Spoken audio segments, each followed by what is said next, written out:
You see the Xerneas on both teams, and Enzo's rocking the kind of Big Six team that is dominated right from the season, and he hasn't actually made any changes, keeping Talonflame on over the Bronzong or the Chrysalias that we've seen replace it. Cory, on the other hand, is actually using a pretty interesting legendary combination in Xerneas and Kyogre. That's not exactly the most common. Kyogre is more oftenly partnered with Rayquaza or Groudon, but here we do see the Xerneas and with the Kyogre, and that's a big deal. Kyogre can protect Xerneas from the fire-type attacks, from most notably the Groudon, also the Talonflame, but interesting to note that both players here are rocking a Talonflame.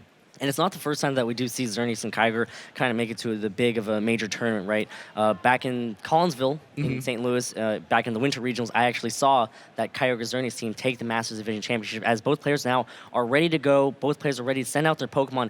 That was actually a pretty quick team selection right there. I think they have their game plan set. They do, so let's give these competitors a round of applause as we get into this match. It should be a phenomenal, phenomenal game. I'm really excited to see whether Cory can take the national title back or whether Enzo will get his first title. And we do see Kangaskhan and Thundurus leads out for Cory. We are ready to go. Enzo going to go ahead and send out his Kangaskhan and Talonflame to combat Cory's leads right now. And oh boy, Kangaskhan is on the field. Yep, feels a little bit like VGC 2015 right now. No restricted legendaries making the field, but most of these Pokemon try to set up the remainder of the team to put yourself into a really good position. The Talonflame here, of course, threatens with a Quick Guard on the first turn, which prevents Thundurus' attacks and Kangaskhan's Fake Out. Yeah, and we do see Kangaskhan now on Cory's side, Mega Evolve. Not going to want to maybe keep an inner focus if that is its ability before Mega Evolves. And we do see Kangaskhan on Enzo's side also Mega Evolve too. I guess they're just not worried. Maybe they're not considering that the Kangaskhan will target each other down with Fake Outs, or maybe they don't even have inner focus. As we do see Kangaskhan on Enzo's side go for a Fake Out right now, going to target down the Kangaskhan on Cory's side. Kangaskhan on Cory's side not going to be able to move here. And we see Talonflame go straight for the Tailwind, so that means that Kangaskhan wasn't even going to go for that Fake Out in the first place. And now Thundurus is going to get to move, goes for a Thunderbolt, going to go ahead and target down that Talonflame. Huge hit right there, super effective damage, and picks up the KO on Talonflame. Yeah, that's a big knockout there, but of course, sometimes if you're the Talonflame user, you actually don't mind that very much because it allows you to set up Tailwind and then get a free Pokemon in, and anytime you get a free switch in 3 turns of Tailwind, it's a big, big deal here. But Thundurus is still prevalent because it does have that Thunder Wave pressure, Thunder Wave being one of the best ways to stop Xerneas in this format. Yeah, and we do see Xerneas come in, and of course the Thunder Wave pressure is there. Thundurus can go ahead and choose which one it's going to go target down with that Thunder Wave and kind of slow it down. Yeah, definitely. The Fake Out target onto Kangaskhan was interesting, but a good read at the end of the day there because we did not see a potential Fake Out given that Talonflame went for the Tailwind. So that Kangaskhan was most likely going for an attack, perhaps a Power-Up Punch or a Low Kick or even a return. And we do see Cory now switch out that Kangaskhan, not liking its position out on the field, and Cory's going to counter with his own Xerneas, going to hit the field, and it's going to go ahead and exert that Fairy Aura, which gives it a really nice boost as Thundurus now content with just Thunder Waving and going to target down Enzo's Xerneas, and that really is what he wanted. Yep. Xerneas now might not be able to move, but most importantly, the speed is going to be controlled as Kangaskhan goes for a huge return onto Cory's Thundurus. Going to go ahead and hit and activate the Citrus Berry. Is Thundurus going to be able to survive the second hit right now? Going to be kind of close, but I think Thundurus should be able to hang on. Ooh, barely hangs on. And now Xerneas goes for the Moonblast on Enzo's side, going to target down these Xerneas on Cory's side. And that was actually a critical hit there, and a special attack drop. That is definitely unfortunate here. Xerneas wants to conserve as much health as possible. If you're Enzo there, you're probably pretty pleased with the turn. Your Xerneas got paralyzed, and as a result, even if you Geomance, you'll still be slower. But you did a lot of damage there. That Xerneas also being at -1 special attack means even if it Geomances, it will still be slower. And Thundurus just doing Thundurus things right now. Gonna paralyze the Kangaskhan on Enzo's side. Gonna slow it down a little bit as Kangaskhan does bypass the paralysis, connects on the return onto Xerneas, and picks up the KO with that second hit. Almost hung on there on the first hit, or almost got knocked down on the first hit, but barely hung on. And Xerneas gonna go ahead and go back to the Pokeball as Xerneas on Enzo's side goes for a Dazzling Gleam, gonna connect onto that Thundurus and pick up the KO. So now Cory's down to his last 2 Pokemon. He is, and he did lose that Xerneas, and it wasn't able to do anything. The other big issue here is that Cory most likely has that Kyogre in the back, and of course Enzo does have the popular Groudon, and of course now Groudon can just switch in and get the Sun up, so Kyogre won't be able to use its water type attacks. However, Cory has set himself a little bit nicer because he has paralyzed the Kangaskhan and the Xerneas, so he does have a lot of offensive pressure. The main issue is that once that Groudon comes in, the water type attacks from Kyogre won't be able to do anything. The other thing, however, is you have to safely maneuver your Groudon in. Because Kangaskhan is faster and we don't know who's faster between Kyogre and Groudon, it's very easy to get double targeted on a switch in and then get knocked out the next turn. So the Kangaskhan right now from Cory's side puts on a lot of pressure. However, Xerneas is still at full health. If it gets a Geomancy off, you'd imagine that it could just start picking up knockouts left and right, or just getting a Moonblast off here. But the Water Spout pressure here from Kyogre is very imminent. So the question is, do you want to switch in your Groudon to get rid of the potential water type attack, and do you want to take that risk? And Kangaskhan on Enzo's side now going to switch out. Not going to want to stay in, and Groudon does come in, going to go ahead and revert the weather back to a more favorable position for the Groudon with the harsh sunlight. So good switch right there from Enzo, but we're going to have to see if Cory decided to do something otherwise. You're right. Kyogre could have just easily gone for an Ice Beam instead. Exactly, and if that is the case, then you're staring down a Kangaskhan and a Kyogre, and you're allowed to use water type attacks once Groudon goes down. So it's going to be a big turn here. Let's see which the players predict. And the sunlight does turn extremely harsh as Kangaskhan goes for a double edge right now. Going to go ahead and target down the Xerneas slot, doing a good amount of damage, but Xerneas is pretty bulky, hangs on as Kangaskhan deals some damage back to itself because of the recoil, and now Kyogre goes for the Water Spout, but unfortunately that's going to fizzle out because of the sunlight, and Xerneas is paralyzed and cannot move, so unfortunately right there for Cory, no unnecessary damage taken on his end of the turn. Yeah, that's a big full paralysis there. If the Xerneas attacks through, then it just most likely goes for a Moonblast and knocks out Kangaskhan. It is very likely that Enzo just locks up the game right there because now Groudon can't be damaged by the Kangaskhan. Kangaskhan now does put on some more pressure. We see Xerneas go for Protect, but the full paralysis finally coming in. Kangaskhan now connecting onto the double edge. Gonna go ahead and target down that Groudon, gonna chip away at it. Huge physical bulk from Groudon as Groudon hangs on with about 30% of its hit points remaining. Kangaskhan almost knocking itself out right there from all the recoil it's taken. Groudon connects with the Precipice Blades, gonna connect onto both Kangaskhan and the Kyogre right now. Gonna knock out that Kangaskhan. Kyogre takes on about 60% of damage right there, but Kyogre does hang on, and Kyogre goes for an Ice Beam, gonna hit that Groudon. Gonna go ahead and pick up that KO easily.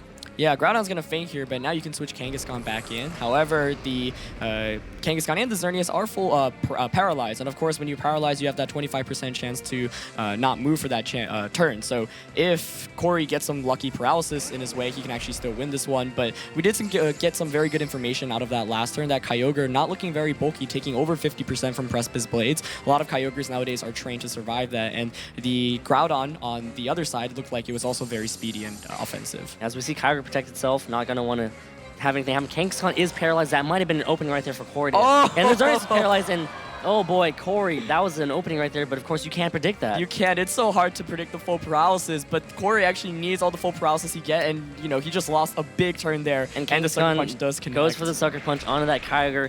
Gonna do a good amount of damage. Kyogre hangs on to the sliver of hit points. Kyogre connects onto the Origin Pulse. Xerneas avoids the attack. Oh, that might be it.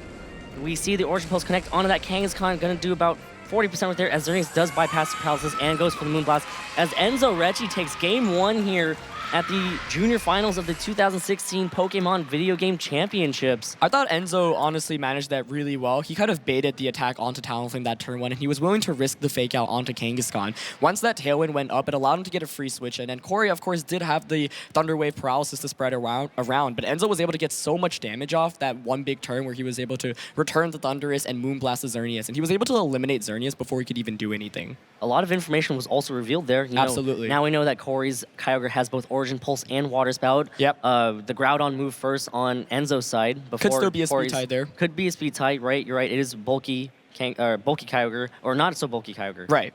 And, it seems like these trainers are just opting for very, very offensive, fast-paced teams, which we all honestly saw, earlier on in the metagame, but obviously players have reverted more towards those defensive builds, but these players sticking with what they're comfortable with, and we're actually just going to get right into this game, too. Another quick team selection. Another thing to note, Enzo noticed right there, or hopefully he noticed that Cory's Kangaskhan wasn't going for the fake out that turn. Maybe Cory's Kangaskhan was going straight for the offensive right there. Right. So he might have to be a bit careful about that. And so we're going to get into this one. Enzo Reci is 1 game away from becoming your 2016 national champion in the juniors division. Cory is going to have to win the next 2 straight to get his title back from 2014. And we do see the Xerneas and Kangaskhan leads out for Cory, as we see Xerneas and Smeargle leads out for Enzo. Very popular leads coming from both players right now. Yeah, there are a lot of mind games anytime you have Smeargle against Kangaskhan, because Kangaskhan obviously can immediately immediately eliminate it with the double edge, but Smeargle, if you don't target it, can actually get a Dark Void off. So now it's, do you predict the Smeargle to Spiky Shield / King Shield, or do you expect it to just go for a Dark Void? And we see Kangaskhan Mega Evolve going to get that Parental Bond ability, which might be able to allow it to bypass the Focus Sash onto Enzo's Smeargle, but we see the Fake Out onto the Xerneas instead, going to make sure that Xerneas cannot move this turn. This is dangerous because Smeargle's going to be left alone. Yep. Xerneas flinches, cannot move. Smeargle goes for the Dark Void. Goes before that, Xerneas, and picks up the Dark Void. Going to go ahead and put some Pokemon on Cory's side to sleep. Kangaskhan falls asleep. Does Xerneas avoid, or does he also fall asleep? It's going to hit there. And yep, there it is, the connection. That's unfortunate for Cory right there. Absolutely. That Xerneas does take a first turn of sleep, but if I'm Enzo, I'm pretty pleased about that turn. I made the risk of just going for the Dark Void with Smeargle, and Kangaskhan didn't go for a double edge or a fighting type attack. And we actually see the defense increase, what actually could play a big deal as well if Kangaskhan wakes up, but this is really good for Enzo. We also saw that the Xerneas on his side is faster, so it's going to be able to get that Geomancy off. Even if Xerneas wakes up on Cory's side, Enzo might actually be able to put it back to sleep the turn after, especially if it's carrying Focus Sash. And the biggest deal here is that Kangaskhan has to take its first turn of sleep, so it's rendered useless. And Smeargle now content with going for the Follow Me, gonna try to draw away any single target attacks that might happen. Kangaskhan does take its first turn of sleep here. Xerneas on Cory's side might be able to wake up as Xerneas on Enzo's side sets up the Geomancy. Huge Geomancy right here. A great opportunity to go ahead and set up. So we'll have to see exactly how the rest of this turn plays out. Is Xerneas gonna be able to wake up and possibly set itself up, as Xerneas now gets its 2 stages of increased special attack, 2 stages of increased special defense, and 2 stages of increased speed. As we do...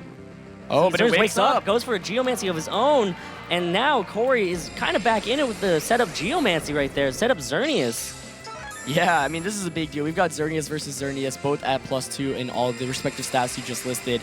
If, Cory doesn't wake up there, then that's a big deal because you could actually just Moonblast maybe to pick up that knockout that next turn. But now, Enzo does have to face another Xerneas, and anytime Xerneas gets that Geomancy boost, it's such a big deal. And we see Smeargle's evasiveness rising sharply. Here we go! Smeargle's speed does drop, but unfortunately the damage has been done with that Moody boost right there in evasion. You hate to see that now. Every time Enzo goes for a Follow Me, it could miss. Right, I mean, if you're Enzo here, you could also just go for the Moonblast onto a Kangaskhan to knock it out and maybe go for a Dark Void onto Smeargle. A Kangaskhan could wake up here. And Xerneas protects itself here on Cory's side, not going to want to risk getting unnecessary damage done to it. As Xerneas goes for the Moonblast, going to connect onto that Kangaskhan. Huge damage coming towards Kangaskhan's way, and it does pick up the one-hit KO right there, and Enzo just 3 more Pokemon to knock out, and he becomes the national champion as another accuracy. Oh my goodness. Accuracy increases, special attack drop doesn't matter too much right there. Yeah, so it's actually basically a +1 accuracy since it originally dropped an accuracy boost. I thought the Follow Me play there was a little bit interesting. I can understand, maybe trying to redirect a potential Moonblast from Xerneas, because if you're Enzo, your Xerneas is your win condition, and you know that you can sweep with it right now pretty effectively. Of course, if the Smeargle does have that Focus Sash, you can go for a Dark Void, but we actually see Talonflame, which is a pretty good answer to Xerneas in the sense that it can get a fast Brave Bird off, even if Xerneas gets the boost. However, we know that the Smeargle has Follow Me, and it has the evasion increases. Yeah, it's going to be interesting to see if it's able to bypass those evasion checks, right?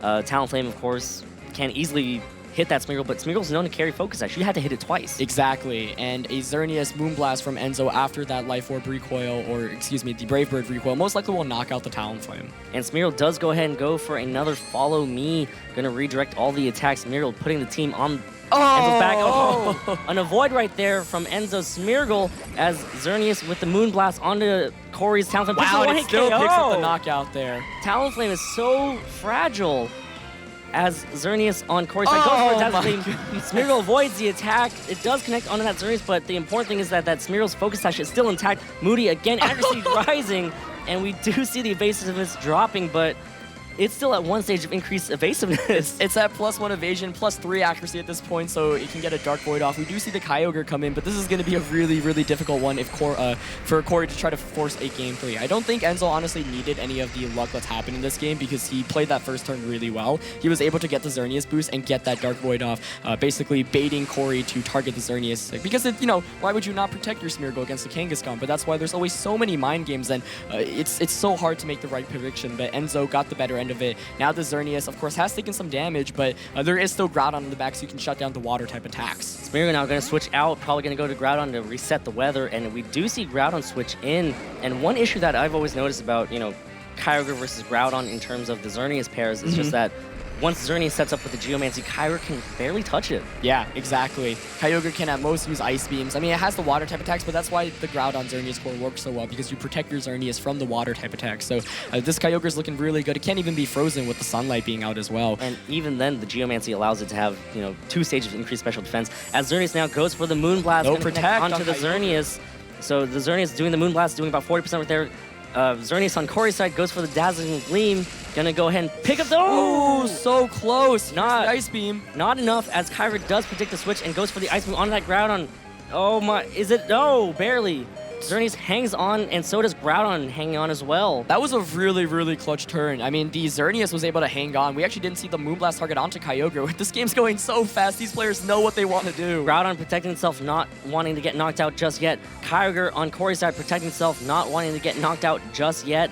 Xerneas now going to be able to move. Xerneas on Enzo's side goes for the Moonblast. Is it going to knock it out? Hung on with just over 50%. Here we go. It picks up the knockout. Huge KO right there from Enzo's side.